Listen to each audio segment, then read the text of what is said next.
I was halfway through a private meeting at my lake cabin when I heard tires crunch across the gravel outside. Not one car. Two. Then a door slammed. Then another. I already knew who it was before the pounding even started. She had been after me for months. The HOA president. Loud. Controlling. The kind of woman who acted like every fence, mailbox, and patch of grass in the neighborhood belonged to her personally. She had sent warnings, fines, threats, and fake violation notices. But that day, she was more aggressive than ever. She started shouting my name from the porch. Then she hit the door again. Hard. I told her I was busy. I told her this was private property. I told her she needed to leave. But she was not there to listen. She was there to make a scene, to push her way in, and to remind me who she thought was in charge. What she did not know was that I was not alone. Sitting across the table from me was a man in a dark suit, reviewing a folder full of complaints, photos, and financial records. Calm. Silent. Watching everything. The door flew open. She stormed inside, still yelling, still furious, still convinced she could bully her way through one more time. Then she looked up.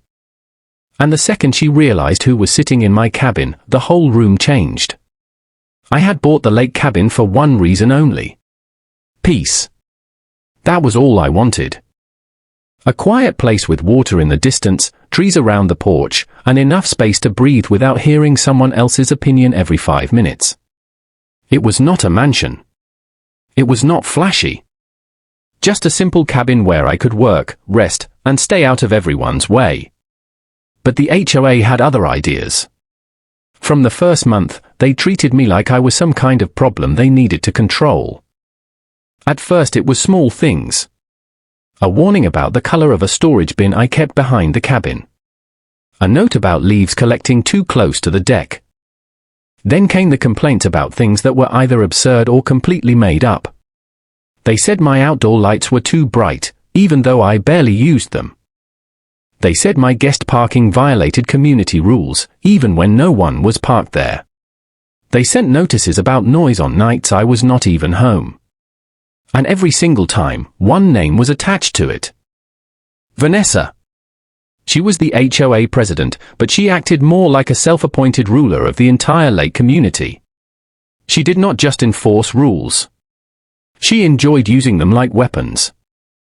She walked around with a clipboard, a tight smile, and the kind of confidence people get when no one has challenged them in a long time. She was always watching. Always commenting. Always finding a reason to step onto someone else's property and speak to them like they were children. Most people kept their heads down. I learned that fast. A retired couple across the lane got fined over a bird feeder. One family was threatened because their grandson's kayak stayed in the yard too long. Another neighbor quietly told me Vanessa had been doing this for years. Selective enforcement. Personal grudges. Pressure tactics. She would target people she thought were easy to intimidate, then hide behind HOA language and board authority. The more I looked, the worse it got. Rules were quoted inconsistently. Fines appeared without proper notices. Certain residents were ignored for obvious violations while others got hit over nothing. And every time I pushed back, Vanessa escalated.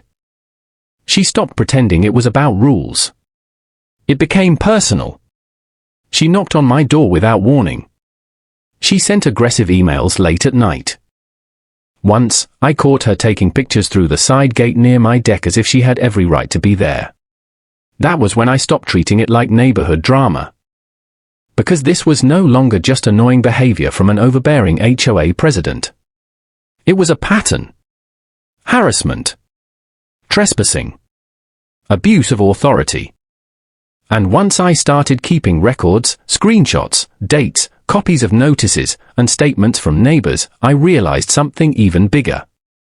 Vanessa was not acting bold because she was right. She was acting bold because she believed no one with real power was ever going to stop her. At first, I tried to handle it the normal way. I answered the notices. I asked for clarification. I requested copies of the bylaws she kept quoting at me like they were sacred law. I stayed polite even when Vanessa clearly was not. I gave her every chance to act like this was a simple misunderstanding or an overreach that could still be corrected. But the more reasonable I tried to be, the more aggressive she became. That was the first sign something was wrong. People who are simply strict usually calm down when facts are put in front of them. Vanessa did the opposite. Every time I asked a direct question, she twisted the subject. Every time I pointed out that a fine had no basis, she suddenly brought up a different complaint. And whenever I asked why certain rules were enforced against me but ignored for others, she either refused to answer or claimed the board had full discretion. That word stayed with me. Discretion. It became the cover for everything. Soon I started digging deeper. I went through every email she had sent me. I compared notice dates, meeting summaries, and fine amounts. I spoke quietly with neighbors who had their own stories but were too nervous to speak publicly. One man showed me 3 violation letters sent within the same week for things that had never happened. A widow down the road told me Vanessa once threatened a lien over a fence that had been approved years earlier. Another resident said board meeting minutes had been edited after the fact. That was when the pattern stopped looking sloppy and started looking deliberate. This was not one angry HOA president having a bad attitude. This was someone using the system like a private weapon. She picked targets, pressured them, wore them down. And because most people were older, busy, or just exhausted, they usually paid the fines or stayed quiet rather than fight back. I did the opposite. I started documenting everything. Dates, times, photos, audio from legal areas, copies of letters, screenshots of threats, records of when Vanessa came onto my property unannounced. I built a folder so detailed that even I was surprised once it started stacking up. And the more I gathered, the more one ugly possibility came into focus. This might not only be harassment. This might be corruption. Because once I compared the fines, board actions, and property records, I found things that did not line up. Money collected with no clear explanation. Violations enforced unevenly. Procedures ignored when it suited her. And one board member, when pressed, got strangely nervous and told me off the record that if I really wanted answers, I should stop wasting time with the HOA and start looking higher. That was the moment I realized this was bigger than a neighborhood power trip. And that was the moment I set up the meeting at my cabin with someone Vanessa never imagined I could bring into her world. Getting that meeting was not easy. I did not just call one office, tell a wild story about an HOA president, and somehow end up sitting across from the state attorney general. It took weeks. Maybe longer, depending on when you start counting. First, I filed the normal complaints. Then I sent the documents. Then I organized them again because I knew no serious office was going to waste time sorting through a messy pile of neighborhood drama. I needed the pattern to be impossible to ignore. So I built it carefully. I separated everything into categories. Harassment, trespassing, selective enforcement, questionable fines, procedural violations, financial inconsistencies. I included dates, property addresses, screenshots, copies of letters, and witness statements from residents who were willing to put their names on paper. For the ones who were too scared to speak openly, I noted the pattern anyway. Even without every voice attached, the story was already ugly. What made the difference was not one dramatic piece of evidence. It was the volume. The consistency. The way every complaint pointed back to the same small group of people, the same methods, the same pressure tactics, and above all, the same sense that the board believed no one outside the community would ever look too closely. Once that package reached the right hands, the response changed. Not fast. Not publicly. But enough for me to know someone serious had taken interest. That was when I was contacted and asked for a private meeting. No HOA office. No public boardroom. No courthouse lobby. My cabin. At first, I thought that was strange. Then I understood why. Quiet places are useful when people want to see how something really operates. No warning. No time for a cover story. No polished board presentation. Just the setting where the harassment had actually been happening. The man who arrived that afternoon did not make an entrance. No lights. No attention. Just a dark sedan, a simple suit, and the kind of calm you only notice when someone does not need to prove who they are. He introduced himself politely, stepped inside, and got to work almost immediately. No wasted words. No dramatic speech. He sat at my table, opened the folder I had prepared, and started reading with the kind of focus that makes a room feel smaller. As we went through the documents, I could see the exact moment certain details caught his attention. The repeated violations against the same residents. The fines that seemed to appear without process. The property entry complaints. The edited board minutes.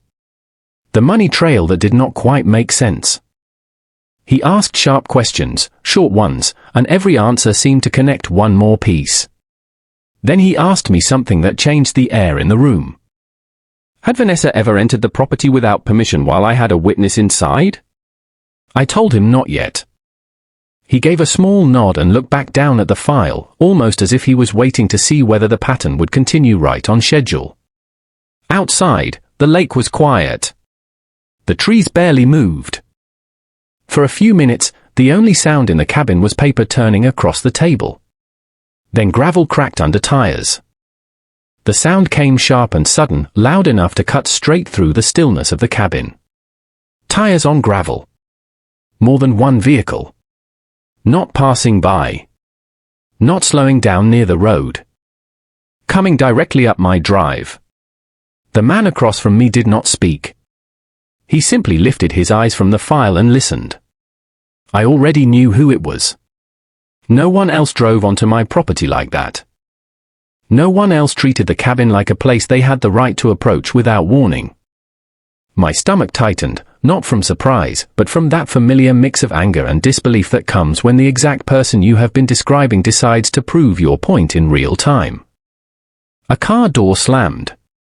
Then another. Voices outside. One of them hers. Even before the first knock hit the front door, I could hear the tone. That same sharp, performative anger. Loud enough to create tension. Loud enough to make sure anyone nearby would know she had arrived to take control of something. She shouted my name. Not like a neighbor. Not like someone with business to discuss. Like someone issuing a command. I told her through the door that I was in a private meeting and she needed to leave the property immediately. I kept my voice calm. Deliberate. The way you do when you know every word matters. Inside the cabin, the Attorney General sat back slightly in his chair and said nothing. He did not need to. The folder was still open in front of him. The evidence was already there. And now, just outside the door, it sounded like the next piece had arrived on its own. Vanessa pounded on the door again. Harder this time. Then came the accusations. She claimed I was violating association policy. She said she had the right to inspect the property. She said I could not hold unauthorized meetings about community matters without board knowledge. None of it made legal sense, but that had never stopped her before. She always spoke with the confidence of someone who had never been forced to explain where her authority actually ended. I warned her again. Leave now. This is private property. You do not have permission to be here. For half a second, there was silence on the other side, and I almost thought she might finally realize she had pushed too far. Then I heard the handle jerk violently. Once. Twice. Then the sound of a shoulder or hip hitting the wood.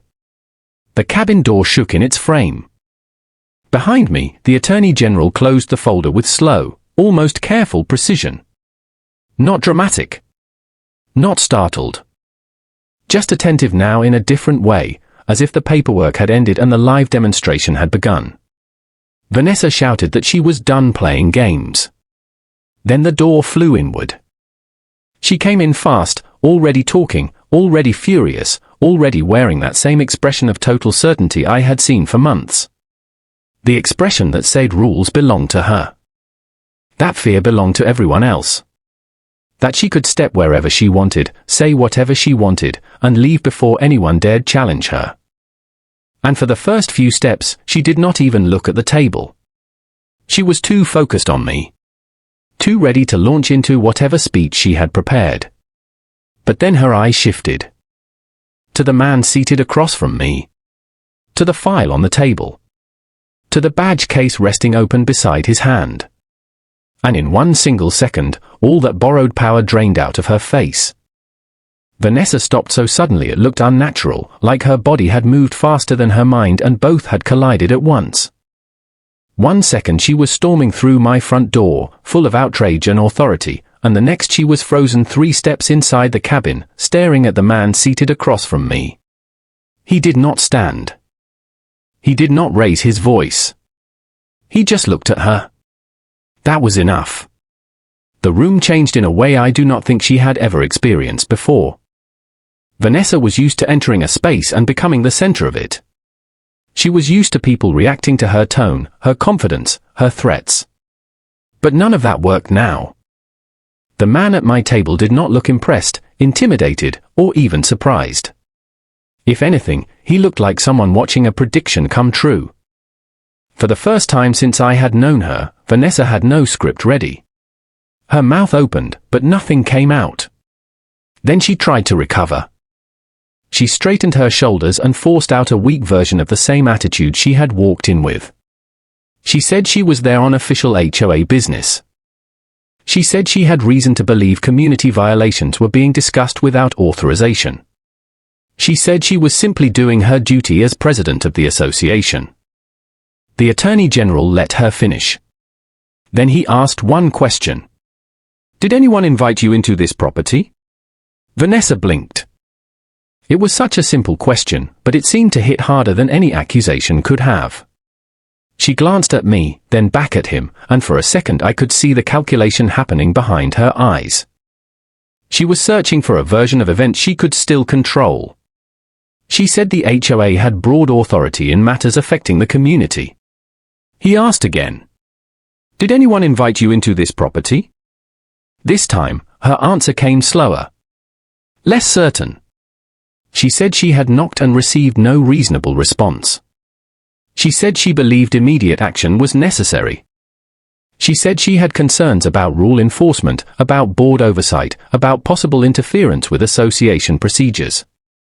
Every sentence sounded weaker than the one before it. Because now the problem was not just that she had barged in. It was that she was explaining herself to someone who knew exactly how little legal weight her performance actually carried. The Attorney General reached over, closed his notebook, and folded his hands on the table. His expression did not change. Calm. Professional. Controlled. But there was something in the silence that followed that made Vanessa visibly uneasy. Then he introduced himself properly. Not loudly. Not dramatically. Just name. Title. Office. That was all. And I watched the color leave her face in real time. She looked from him to me, then to the open folder on the table, and I could see the moment the truth landed. This was not a bluff. Not a lawyer she could talk around. Not a resident she could scare. Not a board meeting she could dominate with a louder voice and a stack of selective rules. This was real authority. And worse than that for her, this was an authority that had just watched her commit the exact kind of misconduct I had been documenting for months. She took a step backward. Then another. Her eyes moved quickly around the room, as if she was trying to find some object, some sentence, some excuse that could shrink what had just happened into something manageable. But the broken entrance. The shouted threats. The forced entry. It was all still hanging in the air between us. She started talking too fast. Said there must be some misunderstanding. Said she had been concerned. Said she thought there was an emergency. said she was only trying to protect the neighborhood. But panic makes people careless, and Vanessa had already spent too many years speaking like someone who never expected consequences. So even while trying to retreat, she kept saying too much. She mentioned prior inspections that had never been authorized. She referred to internal actions the board had taken off record. She used the word discretion again, like it could still cover whatever line she crossed. The Attorney General listened without interrupting. And the more she spoke, the worse it became. Vanessa kept talking because silence would have forced her to face what she had just done. That was always her pattern. When pressure hit, she did not pause. She pushed harder. She filled the space with words, rules, titles, and half-threats, hoping something in the noise would put her back in control. But inside that cabin, every extra sentence only tightened the trap around her. She pointed toward me first. Said I had been creating division in the community. Said I had been contacting residents behind the board's back. Said I was gathering complaints in a way that could damage property values and stir panic. Then she pointed at the file on the table and demanded to know who had authorized me to collect documents related to HOA operations. The Attorney General asked her another quiet question. Are you admitting you attempted to interfere with residents reporting possible misconduct? That stopped her for half a second. But only half. She quickly said no, of course not. She was simply trying to preserve order. Trying to prevent misinformation. Trying to protect the association from false accusations. But then she made the mistake that changed everything. She started naming people. Residents. Specific ones. Who had complained? Who had caused problems? Who had been dealt with before? The words came out in frustration, and once they were in the room, there was no taking them back. I watched the Attorney General's expression sharpen just slightly. Not surprise. Recognition. Because this was no longer just about trespassing or a forced entry. Now she was confirming retaliation. Confirming selective targeting. Confirming that the board, or at least she herself, viewed residents who questioned her as people to be punished rather than represented. Vanessa seemed to realize it a second too late. She tried to step back from her own words. Said she meant handled in the normal course of enforcement. Said difficult residents often misunderstood process. Said people always complained when rules were applied to them. But the panic was showing now. Her voice was less steady. Her sentences were losing shape. She looked like someone trying to rebuild a collapsing wall with bare hands. Then the Attorney General asked about the money. Not in a dramatic way. Just one clear question about collected fines, missing records, and why certain amounts listed in HOA notices did not match the board summaries in the meeting minutes. Vanessa froze again. This time, the silence lasted longer. She said financial details were managed internally. He asked whether internal management included altered records. She said she did not handle bookkeeping personally. He asked why her name appeared approving notices tied to amounts not reflected in board disclosures. At that point, she stopped sounding like a woman defending authority and started sounding like a person trying to outrun facts. She blamed the treasurer. Then the management company. Then poor record keeping. Then resident confusion. Every answer shifted responsibility away from her, but every shift made one thing more obvious. She knew there was something to hide. And the worst part for her was that she had delivered herself into that room voluntarily, angry enough to forget caution. Arrogant enough to assume the law would still bend around her the way neighbors always had. Outside, I could hear one of the people who came with her moving on the porch but not coming in. Whoever it was had clearly realized something was very wrong. Inside, the air felt tighter now. Heavier. Vanessa's confidence had drained so completely that all that remained was momentum. She was still speaking because she did not know how to stop. Then the Attorney General opened his notebook again. He began writing. Just that. No warning. No speech. No raised voice. And somehow that rattled her more than anything else had. Because Vanessa finally understood the difference between neighborhood fear and state attention. One could be bullied, delayed, buried under letters and threats. The other could not. She looked at me then, and for the first time since this started, I did not see anger in her face. I saw fear. Real fear. The kind that only appears when a person realizes the system they used against others is no longer protecting them, and every move they make from this point on is being watched, recorded, and weighed by someone who is not impressed by titles on a clipboard. What made the moment even worse for Vanessa was that her break-in had done more than confirm my story. It had strengthened it. Everything I had been describing for months was no longer sitting quietly in emails, notices, and witness statements. It was standing in the middle of my cabin in real time. The trespassing. The intimidation. The belief that HOA power could reach past property lines, past locked doors, past basic law. She had not just crossed a line. She had crossed it in front of the one person she should never have crossed it in front of. And she knew it. You could see that truth fighting its way through her face as she kept glancing at the damaged doorway, then at the Attorney General, then at the file on the table. Her mind was racing now, looking for a version of events that could still save her. But every path was blocked by the same problem. She had come in yelling. She had forced entry. And she had done it while an active review of HOA misconduct was already underway. The Attorney General asked me, in a calm tone, to describe exactly what had happened from the moment the vehicles pulled up. I did. Every detail. The tires on gravel. The shouting. My warning through the closed door. Her claim that she had authority to inspect the property. The handle jerking. The impact against the door. Her entering without permission. He asked if I felt threatened. I told him yes. Not because this was unusual, but because it was the clearest example yet of how far she believed she could go. Then he turned back to Vanessa and asked whether she disputed any part of that sequence. She tried. At first. She said the door had opened unexpectedly. She said she had reason to believe association property standards were being ignored.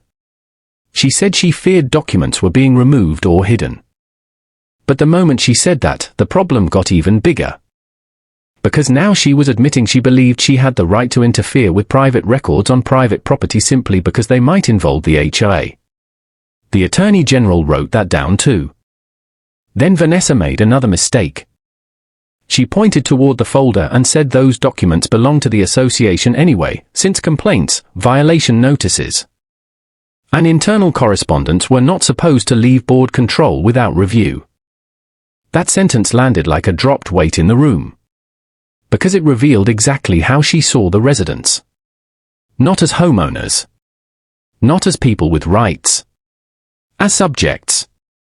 As people whose complaints could be contained, filtered, and controlled if she moved fast enough. The Attorney General asked whether she routinely attempted to recover, inspect, or limit documents held by residents who raised concerns about board conduct. Vanessa said no, but too late, too weakly. The question had already done its work. Her own reaction had exposed the instinct behind everything. Control first. Process later. If ever. I could see it clicking into place for him now, not because the evidence was new, but because her behavior had given it life. The selective fines were no longer just numbers on paper. The threats were no longer just copied emails. The board overreach was no longer theoretical. Vanessa herself had stepped into the center of it and shown exactly how the machine operated when challenged. Outside, the porch boards creaked again, and I got the sense that whoever had come with her was still standing there, listening, afraid to enter and equally afraid to leave. Inside, Vanessa looked trapped between two versions of herself. The one who had ruled the neighborhood by force of personality. And the one now realizing that force meant nothing once the law was actually in the room. By that point, it was no longer possible to pretend Vanessa was just an overbearing woman with a bad attitude. The break-in had stripped away the performance. What stood in front of us now was the real shape of the problem, and it was much uglier than one loud HOA president on a power trip. Because Vanessa had never acted alone. You do not send out years of selective fines, edited notices, surprise inspections, and pressure tactics without a system around you. Maybe not a smart system. Maybe not even a clean one. But a system all the same. One that depends on silence, fear, and the belief that nobody will ever compare notes long enough to see the full pattern. That was the part one had started uncovering before this meeting. The more I talked to neighbors, the more the same details kept repeating. Certain residents were targeted again and again. Usually the quieter ones. The older ones. The ones living alone. The ones who could be made to feel confused by legal language and deadlines. They would get notices for things other people did openly with no consequences. They would ask questions and suddenly get hit with a second violation. Sometimes a third. It was never random. It was pressure. Strategic pressure. And then there was the money. That was where the story got darker. Some fines appeared in notices but not in full board summaries. Some amounts changed from one document to the next. Late fees piled up in ways that did not match the bylaws. Residents who paid quickly were often left alone afterward. Residents who pushed back seemed to get buried deeper. One former board volunteer told me, very quietly, that there were meetings where numbers were discussed differently off the record than they were in the official minutes. Another said Vanessa hated written transparency because, in her words, paper creates enemies. That sentence stayed with me. Paper creates enemies. Not corruption creates enemies. Not abuse creates enemies. Paper. Because paper leaves a trail.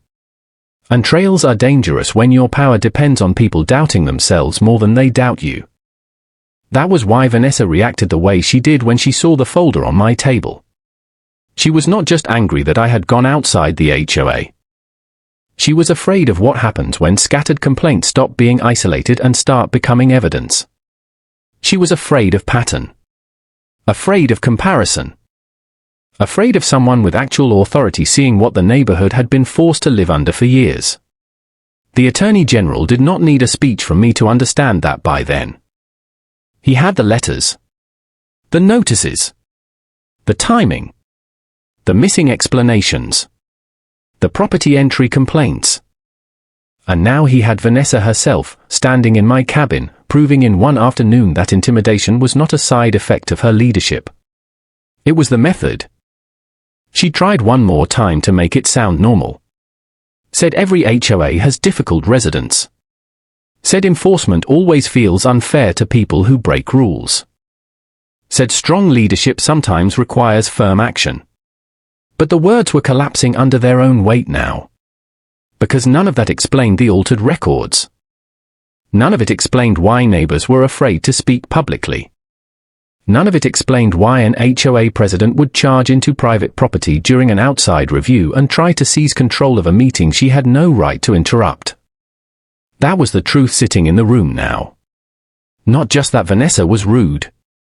Not just that she was arrogant. But that she had helped build a little system of fear around herself and called it governance, and for the first time. That system was being looked at by someone who knew exactly how power gets abused when small people are allowed to feel untouchable for too long. The legal turn did not come with shouting. That was what made it so devastating. Vanessa had spent years building power through noise. Through pressure. Through the kind of aggressive certainty that made people fold before they even had the chance to think clearly. She was used to emotional reactions. Fear. Apologies. Defensiveness. She knew how to control those. But what she faced in my cabin was something entirely different. Calm authority. The Attorney General did not argue with her. He did not trade threats. He did not try to match her energy. He simply began asking questions in the same steady tone, one after another, each one narrow enough that she could not easily escape it. When did you arrive on the property? Who came with you? What legal authority did you believe permitted entry? What board rule gave you the right to interrupt a private meeting on private land? Had the board voted on any policy allowing forced inspections? Had residents been informed of such a policy in writing? Did she have a warrant? Did she have consent? Did she have any emergency that justified immediate entry? Vanessa answered badly because there was no good way to answer. Every sentence either admitted overreach or tried to hide it. And when she tried to hide it, the follow-up questions came faster, cleaner, sharper. He was not letting her tell a story. He was forcing her to stay inside facts. That was where people like Vanessa usually fall apart. Because power built on intimidation does not survive precision. He asked about notices sent without hearing dates. Asked about fines that appeared before review. Asked why residents had reported retaliation after speaking against the board. Asked why board records seemed incomplete. Asked why her name appeared approving actions that could not be traced to proper votes. She kept trying to widen the conversation, to make it sound messy, emotional, complicated. She said HOA matters were often misunderstood. She said residents twisted things. She said community management required flexibility. But every vague answer only made the next question narrower. Soon she was no longer speaking like a president. She was speaking like someone under examination. Then the Attorney General looked at the broken line of the doorway, then back at her. And asked whether she understood that any authority she believed she had as HOA president did not override trespass law, property rights, or the rights of residents to report possible misconduct to state officials. Vanessa said she had only acted in the interest of the community. He wrote something down. Then he told her, in the same level tone, that from this point forward she was not to contact witnesses, alter records, issue retaliatory notices, or enter private property connected to the complaint without lawful cause and documented permission. And for the first time since she burst into my cabin, Vanessa said nothing at all. The effect spread faster than Vanessa could control. By the next morning, people in the lake community were already talking. Not because I had called anyone. I had not. I did not need to. In places like that, news moves on its own, especially when the person who usually controls the story is suddenly the one at the center of it. First, it was whispers. A car seen at my cabin. Raised voices. Vanessa leaving in a hurry, looking nothing like her usual confident self. Then came the details people added together for themselves. The state vehicle. The damaged door. The fact that one of the men who had arrived with her refused to answer questions afterward and drove off without even looking at anyone. By noon, the whole neighborhood felt different. Not loud. Not chaotic. Just tense in a new way. Because people could sense something had broken. And it was not my door. It was the illusion around Vanessa. For years, she had ruled through certainty. She always acted like she knew more, had more power, and could always push one step farther than anyone else. That image mattered. Maybe more than the rules themselves. Once people saw fear in her, real fear, the spell started to crack. By afternoon, 2 neighbors came by quietly. Then a third. Not to gossip. Not really. They came with folders. Envelopes. Printed emails. Old notices they had kept in drawers for years because something about them had never felt right. One man brought a binder with dates and photos. A woman down the lane brought copies of payment records that did not match the fine she had been threatened with. Another neighbor admitted he had stayed silent because he thought no one would ever stand with him if he spoke. Now he was not so sure. That was the real fallout. Not public embarrassment. Not rumors. The silence ending. Once people realized Vanessa could be challenged, they started remembering things more clearly. They started comparing letters, timelines, and threats. Small stories that had once sounded isolated began fitting together like pieces of the same ugly machine. A missing receipt here. A rushed violation there. A warning that came right after someone complained at a board meeting. A fine that vanished when questioned too directly. The pattern was no longer hidden inside private frustration. It was becoming visible between neighbors. And the board felt it too. You could tell by the sudden shift in tone. Emails that once sounded arrogant turned formal and cautious. A scheduled meeting was abruptly postponed. One board member sent a message claiming all recent enforcement actions would be under internal review. Another tried to distance the board from Vanessa personally, as if years of her behavior had happened in some vacuum no one else noticed. But people were no longer in the mood to play along. They had seen what happened when real authority entered the picture.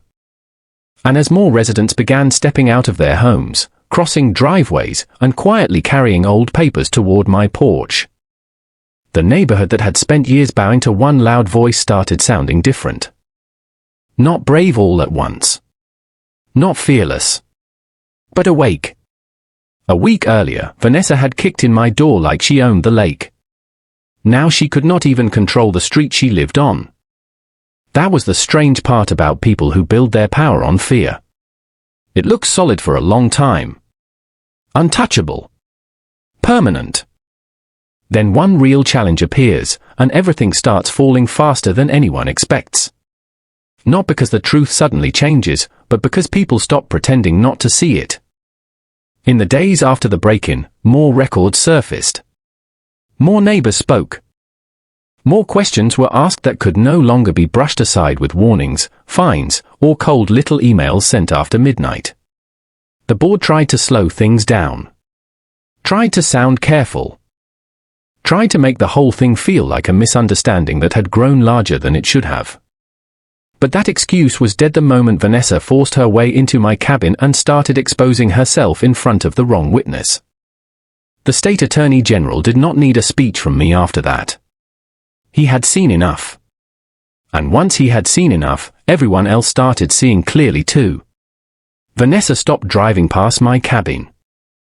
Stopped knocking on doors. Stopped acting like every porch in the neighborhood was part of her personal kingdom. Her voice, which once carried across meetings like a threat, was suddenly gone from the places where it used to dominate everything. Even the people who had once stood behind her looked uneasy now, like they were trying to remember exactly when support had turned into risk. But the biggest change was not hers. It was mine. For months, maybe longer, I had been living under the pressure of someone who expected me to fold. To stay isolated. To doubt my own reading of what was happening. That was how these people worked. They wore you down until peace felt easier than truth. But once that door flew open and she walked straight into real accountability, something ended for good. Not just her control. My fear. The lake looked different after that. Same water. Same trees. Same cabin. But the air felt cleaner somehow, as if the place had been holding tension in its walls and was only now starting to let it go. Neighbors waved more openly. Conversations lasted longer.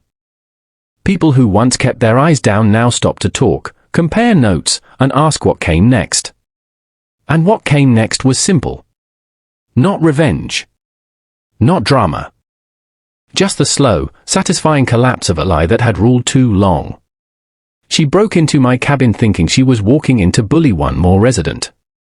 Instead, she walked into the exact moment her borrowed power ended.